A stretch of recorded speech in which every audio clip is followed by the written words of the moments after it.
Welcome to the worst sports channel on YouTube, Hot Garbage Sports, with me, Coach Ryan D. Well, the Islanders did what they needed to do in this series. They won one on the road, but the Tampa Bay Lightning came back in full force in Game 2. And I feel like I was the only one talking about the danger that Tampa Bay posed even after Game 1. Sure, John Cooper said that the Islanders didn't need a shower because they didn't break a sweat. Sure, the comments said, hey, Coach Ryan D, what game were you watching? It's not just a hat rack up here. Sometimes Coach has got some brains. So stick around with us to the end of the video. We're going to talk about the Lightning revenge today. We're going to talk about the 4 goals that they put up. We're going to talk about horrible reffing, playoff hockey, controversial calls, 7 people on the ice. We got it all, baby. Load the intro.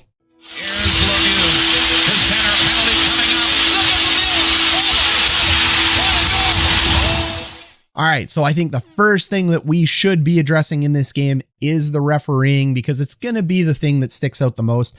And it's unfortunate that it seems that in hockey, it is the only sport out of the major sports that when you get to the playoffs, the full subset of rules change. We love it in some respects because playoff hockey is the most exciting hockey. There's no questions about it. And then when you watch games like this, you absolutely hate it because whether it's the referees, the interpretation of the rule book, the missed calls, whatever it is, it feels like absolutely nobody has any idea what a penalty is anymore. And it just leaves a sour taste in your mouth and it ruins the game. It went positive for the Islanders. It went negative for the Islanders. It went positive for Tampa Bay. It went negative for Tampa Bay. And whatever fan base you're a part of, you think you got the worst end of the deal. Well, if you're a Lightning fan, you probably don't care because you won the game. So let's give the misery edge to the Isles today. Right away, that cross check that went into Varlamov, 2 things end up happening there. One, is he supposed to stop? Is he supposed to get out of the way? Like, there was a whole bunch of people yelling about a questionable hit from a team behind me called the Winnipeg Jets. Did he need to make that hit? Is that what we're saying here?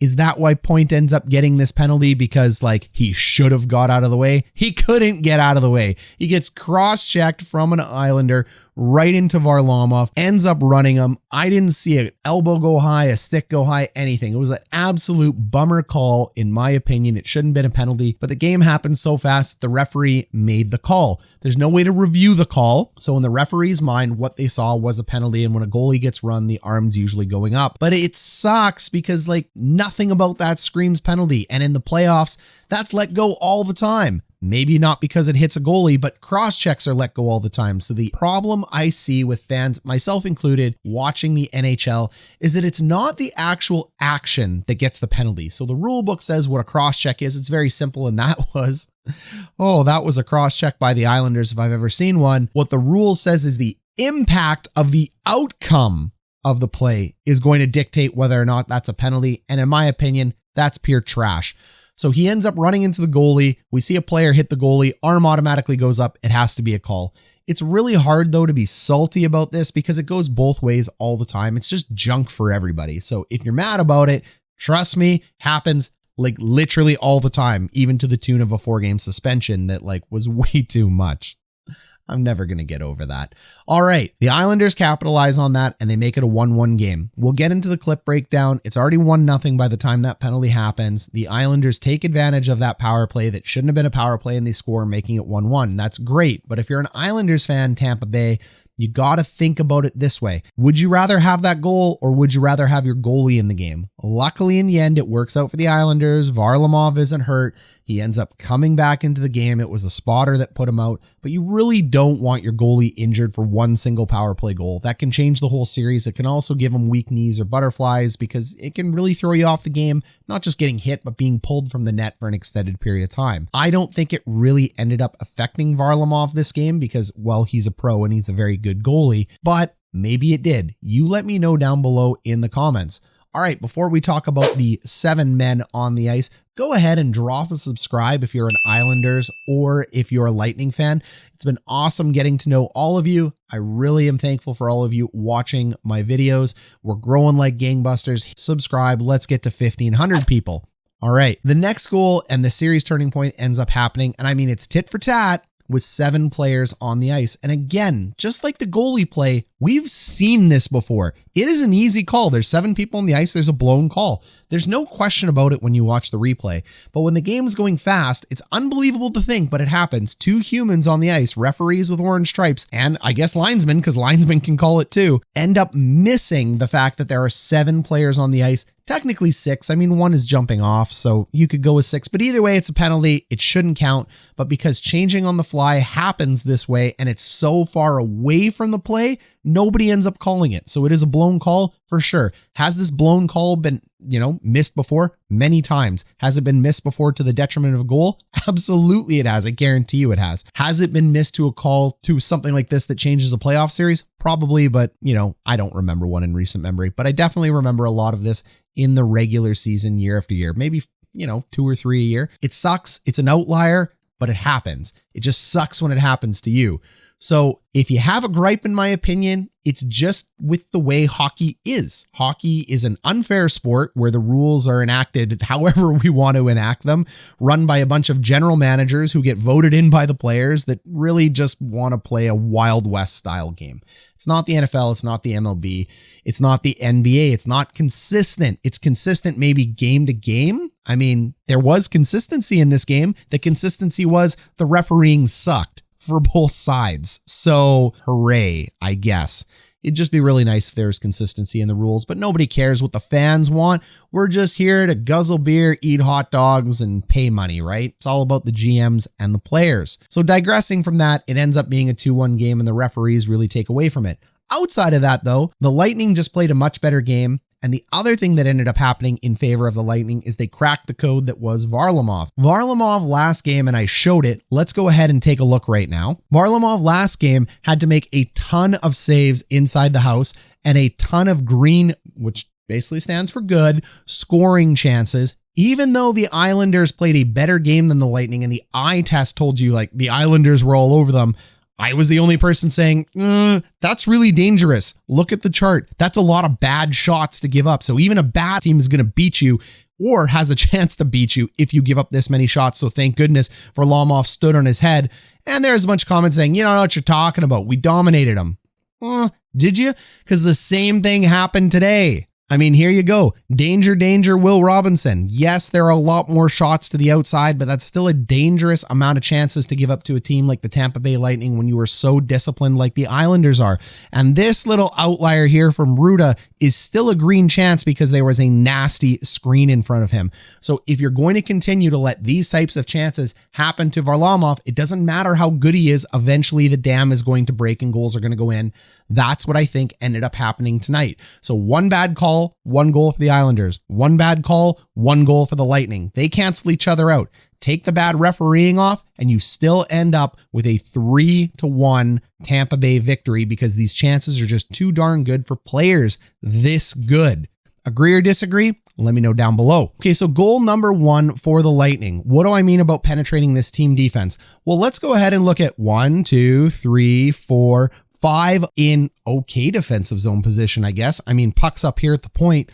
Why does nobody have this guy in front of the net? You're going to let one of the most elite players in the NHL just stand there. No problem. No cross checks, no hooks, no slashes. He can just stand in front of our net.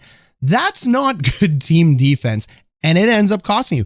You can't expect Varlamov to bail you out every single time as a team. So I guarantee you Trotz is going to correct this one. So here it is again. That puck comes in from the point from that other angle, wraps out front to Brayden Point, who is still standing in net, not getting covered.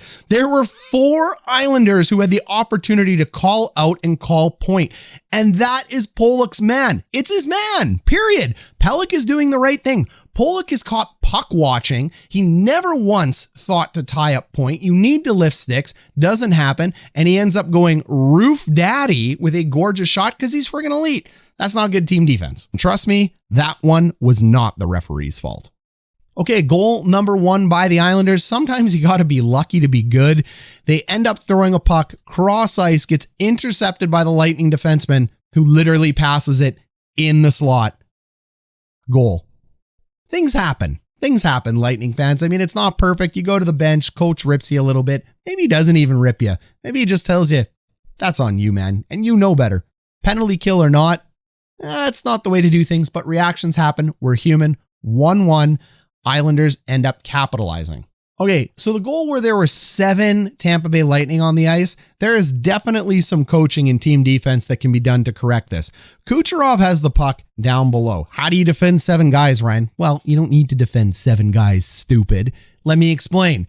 Kucherov makes a beautiful delay here. This guy is silky smooth. He ends up waiting for help. His help's coming, but you have 1, 2, 3 New York Islanders back before any Tampa Bay Lightning are in the zone. And take a look. Nobody is shoulder checking looking for the danger. You know when you are back checking into your zone that there is going to be support coming late, and you know you're supposed to pick up the second and the third man. It is a repetitive message from coaches.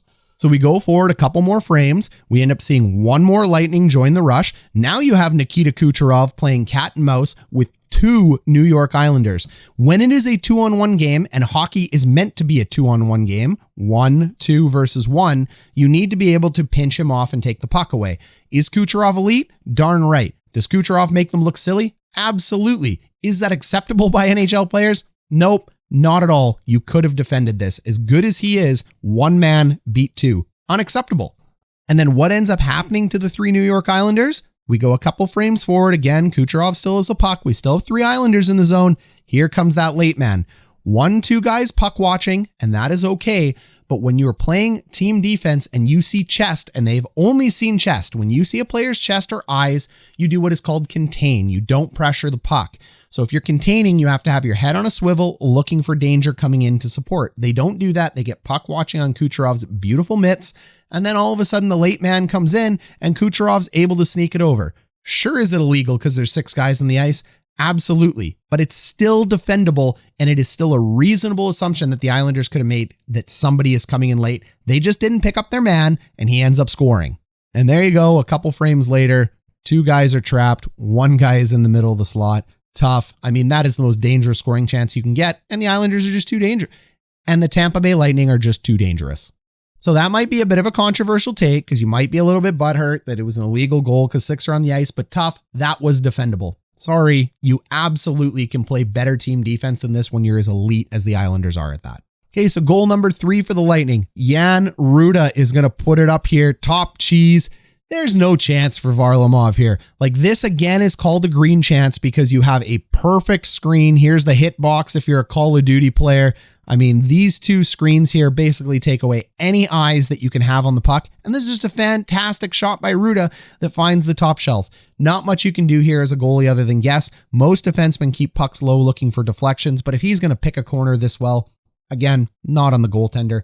It's just a good goal. This is just a player beating a goalie. Happens in hockey. Goal number 4 for the Lightning comes on the power play. Kucherov with the puck. He's been all over you this game. Hedman is standing over here on the right side. You have a really nice lineup here, and they're doing the right thing. They're containing. They're not pressuring. You have 3 sticks in the lane. You have to be able to block this shot. It's not going to happen all the time. That's why it's called a power play. Advantage to the offense.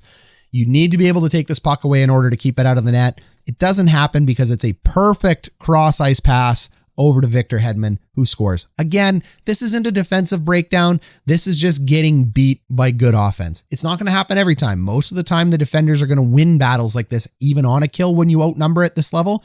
But sometimes hockey is just a beautiful game and you make amazing plays. And you can see here, the puck is right here. He almost got it with that active stick. Like, the Islanders almost had it. So sticks were in the lane. This was really well done. There's not much you can do, but that puck continues over to Hedman, and then Hedman goes ahead and puts it in. And this is a very hard shot to save because it's crossing the Royal Road. That invisible line we draw down the middle of the ice. Any puck that goes east to west here, that's why power plays are so deadly, is a very high percentage scoring chance this one goes in. All right, so the game's over at this point. I know there's a second New York Islanders goal. We're not going to show it. This was just a really good outing by the Tampa Bay Lightning. The refs are going to leave a bad taste in your mouth, but the Islanders have done what they needed to do. They split the series in Tampa Bay. They're still a very good team, but Tampa is dangerous AF. So now we're on our way back to New York with a real hot crowd. Not the Tampa Bay crowd isn't good, just nobody is like the Islanders crowd right now. Vegas is giving them a run for their money, but I can't wait to sing the Josh Bailey song and hear all the crazy chants about the New York Saints, especially after that refereeing. I mean, you know the crowd's going to be on them. I'm looking forward to it. Like, subscribe, join us. This has been Coach Ryan D.